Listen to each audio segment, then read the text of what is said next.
Happy Friday, Miami. This is Buy, Sell, Hold Miami, a real estate podcast. I'm Peter Zalewski. I'm a condo consultant. I'm also the founder of Miami Condo Investing Club.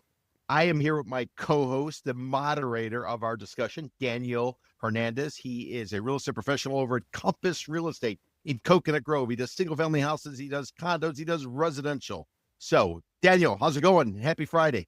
Happy Friday-ish. If you've been a follower of our show, you might notice there are some differences today. Well, you wouldn't know this, but this is a pre-recorded episode. Why? Because Peter was so grateful with his time, generous with his time. I'm grateful for his generosity. I'm out of town. So behind me aren't flamingos. It's not a wallpaper of flamingos. There's a dirty hotel room behind me. Even realtors get to take vacation every once in a while, but I will never take a break from this show. And what is this show? If you're joining us for the first time, as Peter mentioned, this is Buy, Sell, Hold Miami. I'm not in Miami today. Not going to tell you where I am. And our format of the show, if you ever watched ESPN, Pardon the Interruption, they get little prompts and they have between 5 and 30 or maybe even 60 seconds to talk about it, and then they got to move on for the next topic. Well, you know what? I like to think that real estate is a little more complicated than sports, so we allocate 7 minutes-ish to each one of our topics. You have us for an hour, and all of our topics have to do about South Florida. We have some larger thematic national themes, but it's all about real estate, right? So anything we talk about, we're trying to back into real estate. If it's political, real estate. If it's civil, real estate. Development, real estate. You guys get it, right? So, Peter, let's kick off today. Build, baby, build, but still can't afford rent. You sent me a story, and I believe the byline was something along the lines of Miami builds more apartments this year than any other metropolitan area in the country. Yep, that's right. It's coming out of the South Florida Business Journal. South Florida Business Journal story says just under 16,000 new units are expected to be delivered in South Florida this year. It would actually be the 7th largest metro area for apartment completions this year in terms of nationwide, according to the report. And breaking it down, you have roughly about 5,300 new units coming in Miami-Dade County. You're going to have another 1,700 in Fort Lauderdale, Hollywood, 1,500, and West Palm Beach, about 900. So there's a ton of new condos coming online at the same time that rents are falling. In the story, they talk about how many rents are falling. And what I did just for shits and giggles is I asked Gemini AI, which is what I'm using, and I asked them, I said, how many rentals have been built since 2010 that are at least 3 stories tall and have a minimum of 50 units? And Gemini AI said, well, we don't really know. I said, okay, why don't you fast forward and why don't you tell us how many units have been built since 2020? So let's say right when the pandemic was hitting, remember, everybody was flooding into South Florida. There was this tremendous demand. You had low interest rates. So how many apartments were built since 2020? What Gemini AI is saying, roughly about 300 condo towers that are at least 3 stories tall. So it wouldn't really be a tower. It'd be kind of like a mid-rise, but let's just call it towers. Like a garden apartment complex. Yeah, well, I was trying to tap it into or peg it to the milestone inspection report, which comes in with the condos related to the Surfside condo disaster. Right, because they say a condo is 3 stories of habitable space. Correct. But from a unit count perspective, Gemini AI says roughly about 85,000 units have come online or somewhere in the pipeline since 2020. And this report from South Florida Business Journal says we have a ton coming. So But those are market rate units, right? This is 2020. This is pre-live local. This is pre really leaning into all of these RTZ ordinances. This is before affordability crisis was a political talking point. That's right. Yep, you're right about that. And I think the takeaway is you need to compare that to what you're doing up on the condo side as well. Because remember, the only difference between a condo and a rental is a 300-page document called the Declaration of Condominium. I'm not an attorney. Check with your attorney. You file this Declaration of Condominium. The state recognizes it. The property appraiser recognizes it. All of a sudden, you got a condo. If you take that 300-page Declaration of Condominium, you rip it up, you terminate it. Now it reverts back to a rental. So today's rental is tomorrow's condo. And that's the way you really kind of look at it. Well, So let, we are let, let me bringing ask on you a this, ton of Peter, new though. product. You said something interesting, and the history of the condominium market in Miami actually starts with multifamily apartments, right? Because there were all these multifamily apartments built in the 50s and the 60s, some even older on Miami Beach, right? And then there was the condo conversion wave in the 70s and the 80s, and so many of these old buildings were converted into condos. So you look at them and you go, well, that kind of looks like an apartment building because it was an apartment building. So do you think that a lot of these, contemporary multifamily that are coming online, you think they might convert to condo one day? Is that what you're saying? I thought we would have had a greater wave of condo conversions in that 2021, 2022, 2023 era when there was such demand. There were people queuing up to come in and overbid and overpay on condos. But for some reason, they simply, these developers, these REITs, whoever's They just owning it, ground they up chose development. not to. Yeah. They simply chose to sit on it. I do consulting for some groups that do rentals, and my recommendation was convert this stuff, get out the door. And they were all saying no, they had a 20-year hold or horizon or something like that. Why they didn't exit, I don't know, especially given the fact so much new product came online because money was cheap. And oh, Well, there by the was so way, much appreciation. Why not just take your check and go home? exactly, tap out, call it a day. But then again, you could say it's job security. Well, job security, and then there's different type of investment thesis, and there's we like to say here on the show, there's a product for every investment thesis and portfolio in South Florida. So if you like short-term rentals and you got some of those in your portfolio, I wouldn't say put everything in your portfolio as short-term rental, but if there's a space in your portfolio for that, we got short-term rental. If you want a $10,000, $30,000 a month single-family home in your portfolio, hey, we got some of those too. I just wonder, and I was talking to a real estate attorney several weeks ago, and we were talking about, and we're going to talk more about this story down the rundown, but the Amancio Ortega Sabadell building, 1111 Brickell, the office building that he purchased for $275 million, I believe. But he actually took out the previous owner, KKR, and they purchased that building back in 2018. Forget this, 248.5. So, and probably Wow. the craziest bull run that Miami has really ever seen, right? I mean, is that factual? Am I talking out of my ass? Is 2018 to 2025? Is that In the terms biggest of we're appreciation? we're talking condos Dirt or appreciation. on the appreciation Seven side, 7 year dirt appreciation. it probably is, to be honest with you, because so many more people were playing in with these I crazy say dirt because like projections. Sabadell's an office building, single family had its own appreciation trajectory, and condos had its own appreciation trajectory. But around the country, we're talking about how office buildings, especially not the super high end Class A plus office buildings, they're having a tough time. I mean, people are taking tremendous haircuts in New York City, tremendous haircuts in San Francisco, although probably less so now with this AI stuff calling everybody back to the Bay Area. And from the folks we speak to on the ground here in South Florida, the only office space that is like killing it is the really high end stuff and specialized stuff like medical space, right? Yep, that's right. And but on the really high end stuff, I'm not sure that there's enough actual tenants because remember Stephen Ross, the developer from the related company The out in New related York, the one who companies. owns the one who owns the Miami Dolphins, he was joint venturing with Swire Properties, the Hong Kong-based conglomerate, and they couldn't get a lead tenant. So what did they do? Swire decided to dump the dirt, sold it off to a condo developer called Maybe the that's what 10 Mellows. billion should do. Ken Billions. Glad you brought up Ken Griffin, simply because we are recording this Do we in have, the is there second 10 week of days until summer. the autumn, what is that? The autumn solstice? The autumn. Oh, winter solstice? No, no, no, When you no, no. got, you got There's an isn't there an autumn solstice? Just like there's, every season has a solstice, like it's the apex of that season. Um, no, we must have already passed it because summer's over, baby. Q3's ended. yeah. Football season's here and the Miami Dolphins suck already. So we're only one weekend. So you know the winter is here. But listen, going back to Ken Griffin, Ken Billions, as we nicknamed him, because one of us misspoke and called him that at one point.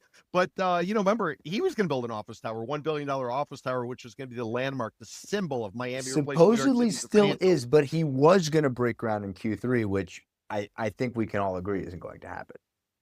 He announced he was breaking ground in Q3. I came out in Q2 and said it was no way it was happening. So I think just he came out in Q1 and said it wasn't happening, but I don't want to toot your horn too much. Ken Griffin, if you're listening, you still got roughly 20 days or so to put a shovel in the ground just to shut me up. Otherwise, I'm taking a victory lap on our first October podcast. But Daniel, let me bring you back to the rental site. So according to the story from South Florida Business Journal, just to give the audience context, they say that prices for studios, 1 bedroom and 2 bedrooms in the Miami, Fort Lauderdale, West Palm Beach area, they fell about 3% year over year this year in terms of the rental rate.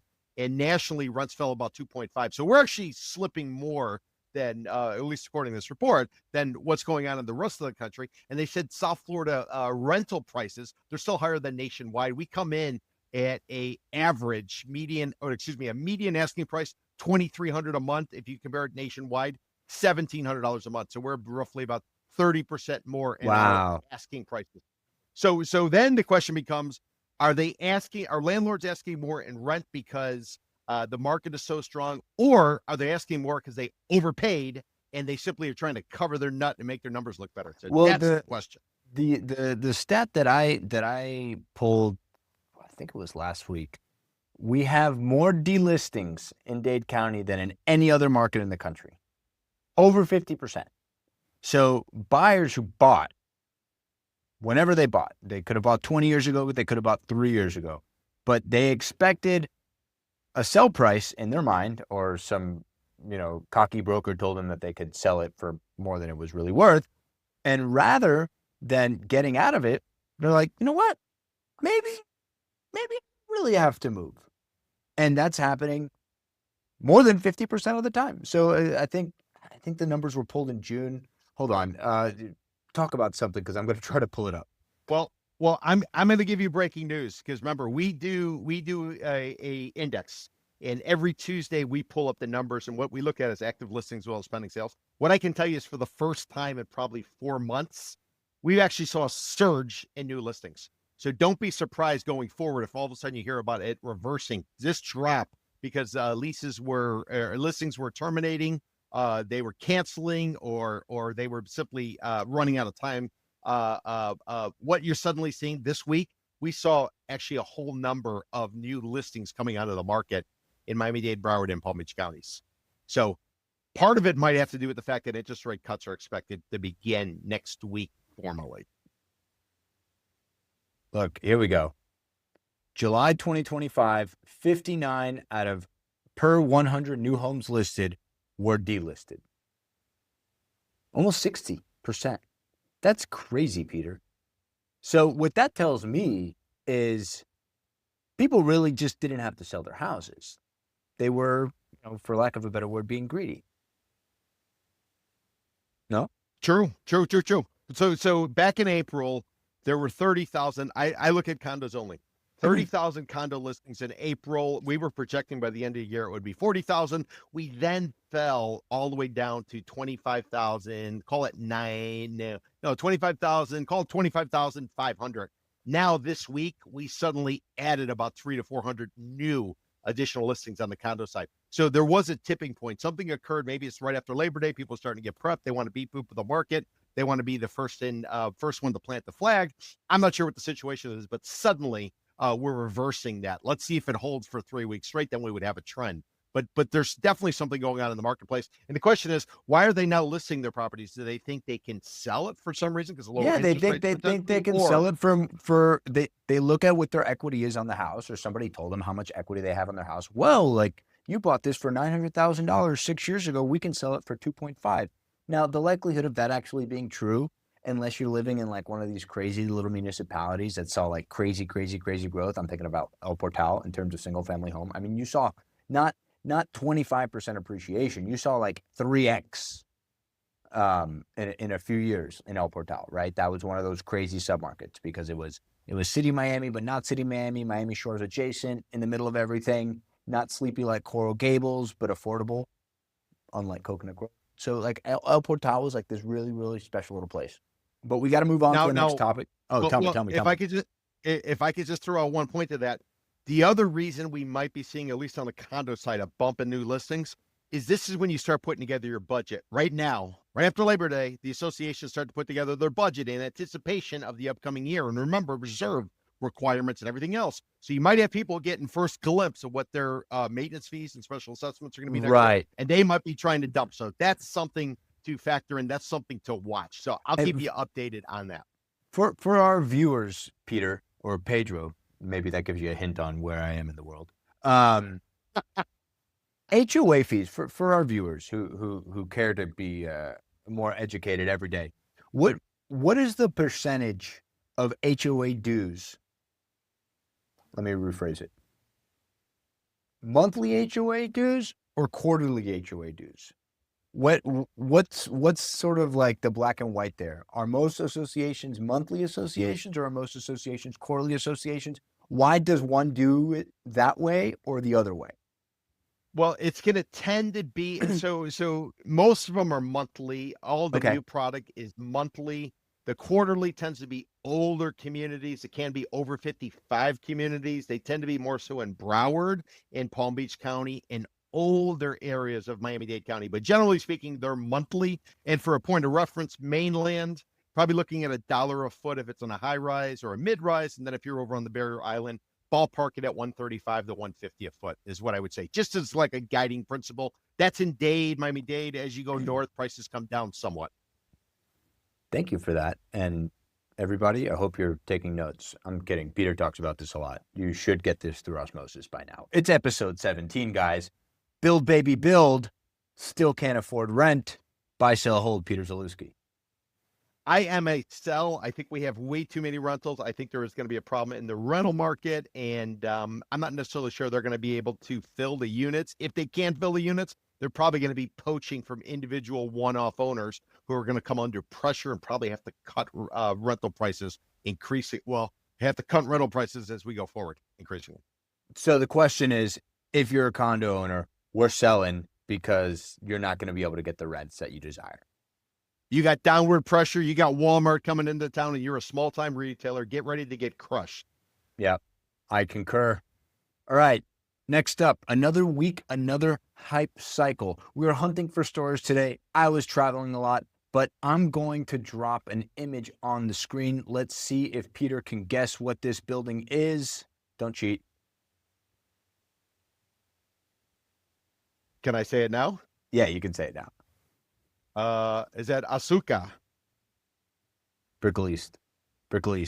Yep. Sugar. That's what I know it is. Oh, Sugar. That's right. Wow. I am in. Fuck, man.